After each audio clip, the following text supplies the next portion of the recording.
इस हफ्ते के कुछ खास वाक़यात पर मद्देनज़र रखते हुए आप में रोशनी डालूँगी। नहीं, आप में नहीं, खबरों में रोशनी डालूँगी। आप सुन रहे हैं ना ठीक से? हम होंगे कामयाब। आपको पता है कि सीएनआईसी का नया फॉर्मेट दिखाया गया है। उस नए कार्ड में ना जो आपका चिप है उसको कट के ना तो क्यूआर कोड पा देंगे। और इस वक्त जब आप और मुझ जैसे लोग अपने अब्बुओं से इंस्पायर होकर ओवर पॉपुलेशन का सोचते रहते हैं ना, उस वक्त में मोहम्मद अब्दुल्ला जो कि सिर्फ 8 साल का है, O level accounting exam pass कर गया रावलपिंडी में।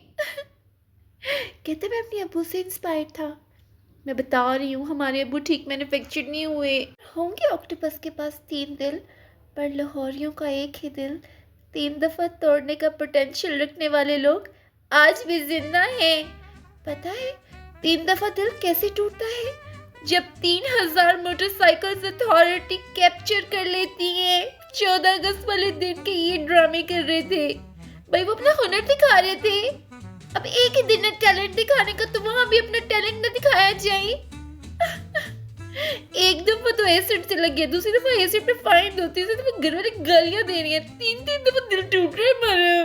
और नेशनल ऑनलाइन स्कैमर्स को पकड़ के उनकी कुट लगाने के बाद अथॉरिटीज़ ने फॉरेन नेशनल्स को भी पकड़ना शुरू कर दिया है, जो ऑनलाइन स्कैमिंग में सिर्फ कंट्रीब्यूट नहीं करते, इसके बारे में पाकिस्तानियों को तालीम भी देते हैं। इस लिस्ट में 284 इंडिविजुअल्स शामिल हैं जिनको इमीडिएटली डिपोर्ट किया जाएगा, मतलब विद इन 15 डेज। और सिर्फ डिपोर्ट करने पे बात ख़त्म नहीं होती, डेपुटेशन के अलावा इनका नाम ब्लैक लिस्ट किया जाएगा, और तो और इनके पासपोर्ट कंट्रोल लिस्ट में भी नाम आएंगे ताकि कभी वापस ना आ सके पाकिस्तान। और तुम लोगों को वो एयरलाइन याद है सीरीन एयर के नाम से? मैंने एक दफ़ा उस पर ट्रैवल किया था, मैं कराची गई थी यार, अच्छी सर्विस थी उसकी। खैर, उसको पिछले साल के दिसंबर में सस्पेंड कर दिया गया था, मतलब उसका जो एयर ऑपरेटर सर्टिफिकेट था वो सस्पेंड हो गया था, क्योंकि अथॉरिटीज़ ये क्लेम कर रही थी कि उसके जो एयरक्राफ्ट्स हैं वो सर्विसेबल नहीं हैं। अभी उस क्लेम के चलते उन्होंने पहले कोशिश की कि चीज़ें ख़त्म की जाएँ और दोबारा से इसको ऑपरेशनल किया जाए, पर वो नाकाम रहे।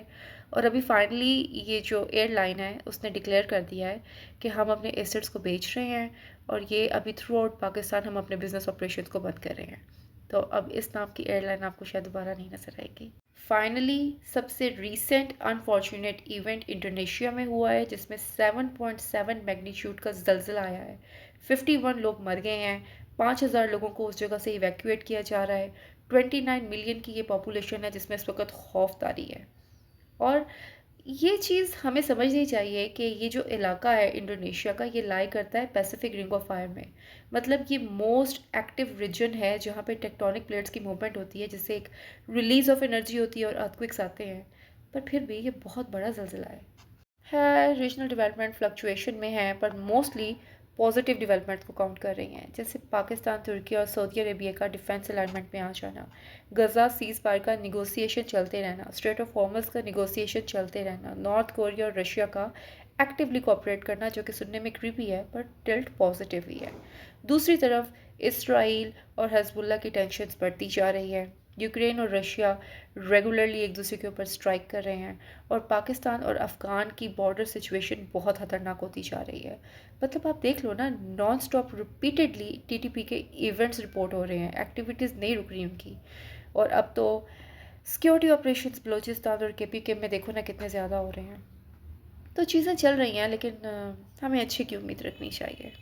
और बस इस हफ्ते की नेशनल और रीजनल डेवलपमेंट्स का एहतमाम हुआ जाता है, और बहुत ज़्यादा सोचने के बाद मैंने इस चीज़ का फ़ैसला ले ही लिया है कि पूरे वीक में एक दिन तो ऐसा मुझे कंट्रीब्यूट करना चाहिए जिसमें मैं एक वीडियो ऐसी लगाऊं जिसमें ना सिर्फ नेशनल रीजनल बल्कि इंटरनेशनली भी जो मेजर इवेंट्स होते हैं उनको मैं काउंट कर दूं, किसी तरह से उनको मैं रिपोर्ट कर दूं।